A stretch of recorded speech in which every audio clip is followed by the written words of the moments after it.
The notion of Aboriginal children being systemically removed to eradicate Aboriginal culture is complete myth.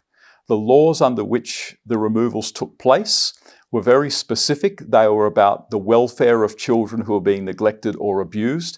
There is no evidence of any powerful, high-ranking or official or systemic movement or systemic idea of taking them out for cultural reasons. They were taken out for the same reason white children were taken out of their homes. And we remember thousands of British children were removed from their homes from the late 19th century up till the 1960s and taken to Canada, taken to Australia, often because they were born to single mothers. This was not something unique to Aboriginal people.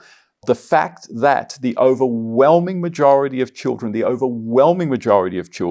were taken because they were being abused, neglected, even in some horrific instances prostituted out.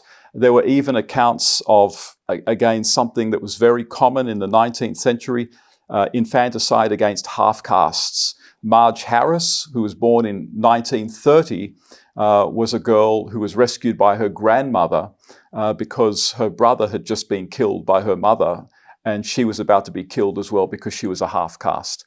The circumstances in which children were removed was generally for their own welfare, and it wasn't unusual for parents to willingly hand their children over because they knew they'd have a much better life outside of the Aboriginal camp.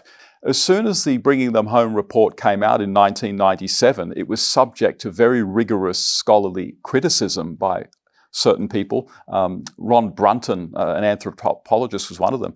And what they pointed out was that there's not even any attempt to offer an overall account of people's experiences, people who were removed, their experiences, who had positive experiences, who had negative experiences.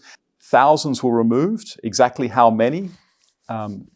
Keith Windshuttle says around about maybe 8,000 odd, 8,250. Kevin Rudd in his apology said anywhere up to 50,000. The up to 50,000 is almost certainly completely false.